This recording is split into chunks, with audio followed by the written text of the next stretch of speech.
Questions for Coach Lesley? Greg?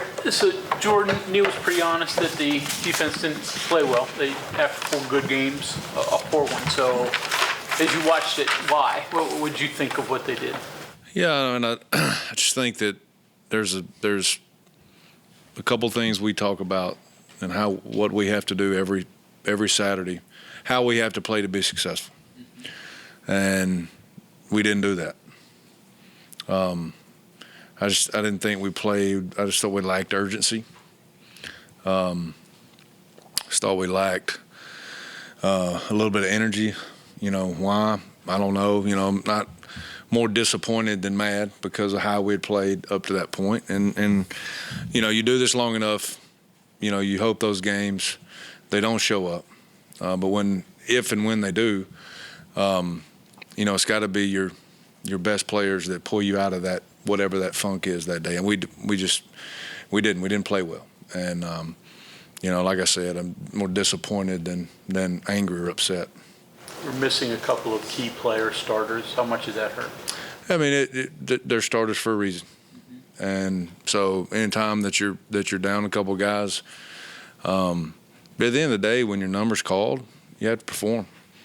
And that's in football or in any professional, in anything that anybody does, any job. So that's was disappointing. But yeah, I mean, yeah, it hurt. But I'm not going to sit here and you know, we had outside of the one I know everybody wants to talk about, we had 27 chances, 27 different plays, and nobody that not one of those guys that replaced the starter, none of those are in that 27 that could have made a play to win that game at any point in time, because they tried to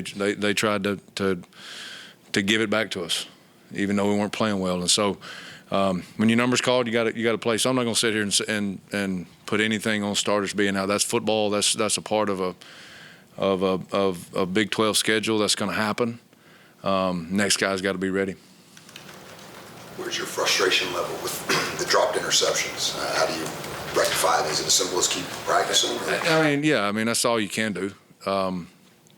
You know, there's a specific technique to catching a football, a specific technique in your drop, at the top of your drop, whether you're underneath, whether you're flat shuffling, or whether you're hinging and sliding back. You know, a lot of times it's about the break.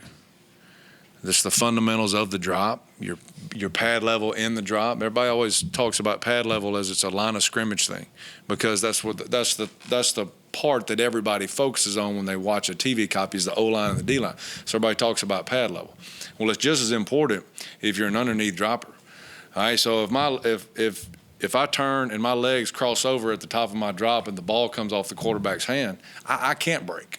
I can't break on that ball. So what happens is we're waiting on the ball, and the traffic ends up either affecting making a distracted catch when it doesn't have to be, or actually affecting the catch, which has happened twice this year, once at TCU and once Thursday night. So, yeah, I mean, it's frustrating because you're seeing these plays, and guys are in position, and at the end of the day, just like we talked about with the injuries, like your number's called, you got to make the play. So it's pretty high.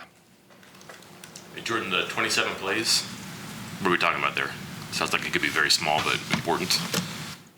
I mean, it's it's always, you know, because kids now, social media to you know a lot of them watch highlights, right? And that one play is going to be everything that everybody talks about. But anytime or they're going to talk about officials, right? And it's our responsibility not to put the game into the hands of one play and/or officials and/or another team. And so those 27 plays are a dropped interception, 3 third-down conversions on a short field on a poor punt. That were basic fundamental things, whether it's down and distance awareness, to very simply a basic fundamental. So those, and there's 27 of them, and I'm not going to sit here and go through every single one of them. That would take all day. But I'm just making the point that we didn't lose the game on the last play of the game. There's tons of them that lead up to that. And he talked about maybe the team mentally still being in the bye week, and then Neil even talked about maybe in retrospect he would have handled the bye week differently. Is that something that you agree with, and was that a vibe at all, like when you're going through the game, that you're like, maybe no, you guys aren't ready? I think the biggest lesson is for all, young men 18 to 22, 23 years old, is handling success is way harder than handling failure. I think it's easier to handle failure if you're competitive, if you don't like to lose, if you don't like not being successful at whatever you're doing, basketball, baseball, football, it doesn't matter. It's the hardest thing is when you have success, and to be able to sustain that, when you do have time to take a breath and take a step back. All right, and that step back has got to be a mental preparation. It's got to be getting your body where it needs to be. After really 4 really hard games, 4 out of the 5 there, really physical, really hard games. And so how you handle that individually and as a unit and as a team, that is something that you're always going to look back and question. But it's harder, to me, in my opinion, it's harder to handle that than it is to handle failure. I suspect you'd rather handle success, deal with handling success rather than failure. Yeah, I mean, and that's the biggest lesson. Is, hey, this is, we talked about the 14 and getting a gift at the beginning of the year. Well, they just handed you a lesson, and how in our league how you have to prepare and be ready. Because there's not a whole lot of difference. And when again.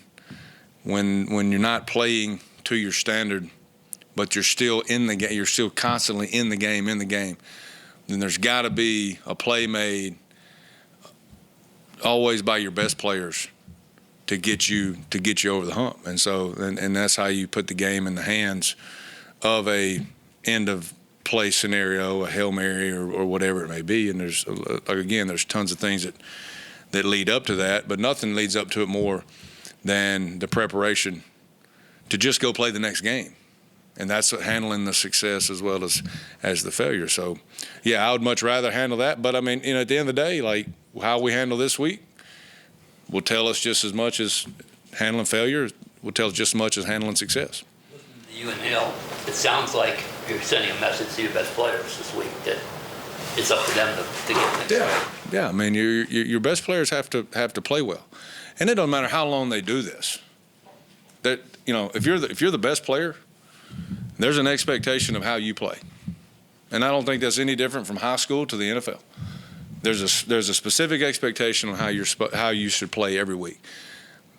That's why you're the best player, and it has a lot. It has more to do with talent, but that's the expectation. Your thoughts on the last play? I mean. There's always Monday morning quarterback, and there's things you look back at. Really from my perspective, if anything, probably could have been done that I would look back and do differently.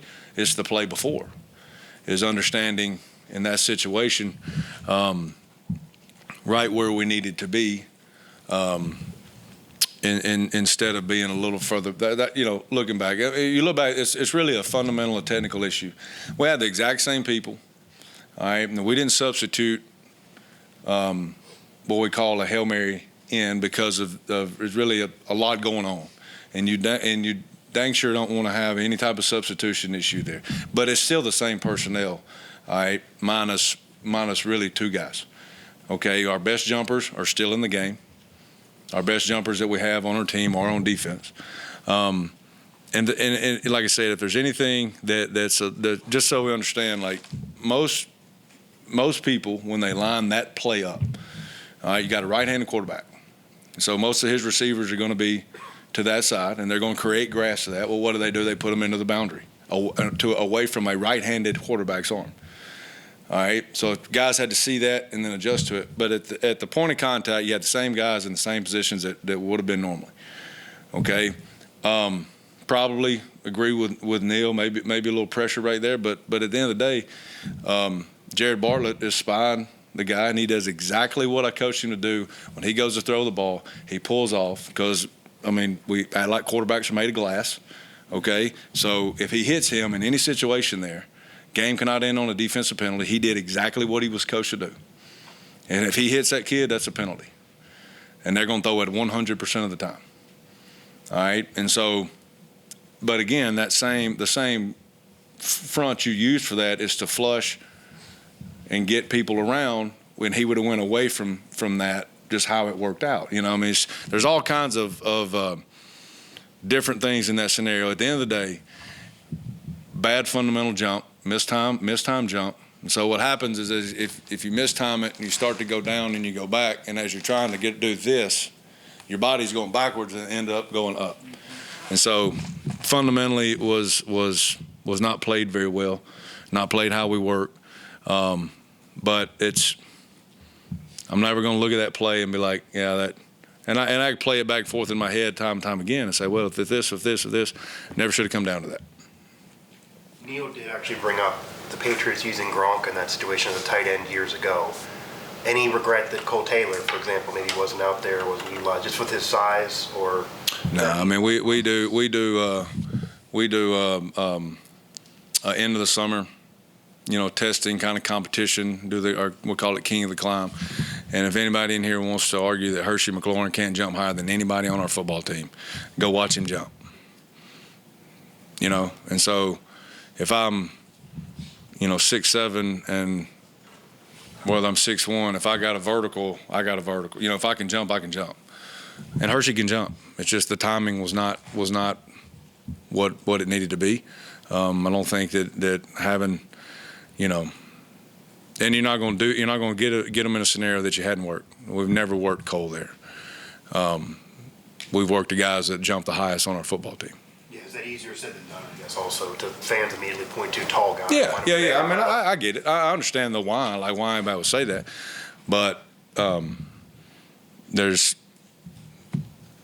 all kinds of things that people don't know that they, because he's 6'7". Yeah, I get it. I understand, but we had the guys we needed in there. Looking at Oklahoma State, Ollie Gordon, is it a scenario he's their best player, so they get him the ball? I mean, everybody. I mean, y'all have heard me say this a ton in here. Like everybody in our league has a back, has a good back. Some of them more than one.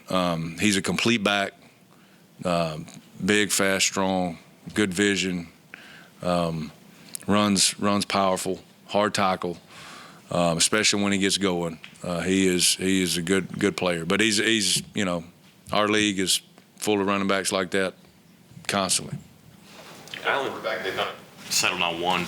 How much does that help them instead of rotating 2 or 3 guys? Well, I mean, anytime that you find whatever that rhythm may be, and you find that, and it affects the entire offense like it affects the entire defense and or special teams. So, they've obviously found that rhythm with him, makes their offense go. He's being smart with the ball, and he's being good at what his skill set allows him to be good at, which is, RPOs, quick throws, get the ball out, extend plays when he needs to, and don't put the ball in the hands of the other team. And that's pretty simple formula. what's it like scouting Bowman now that he's in a different system? I mean, a guy you've seen before, but now he's in a different system.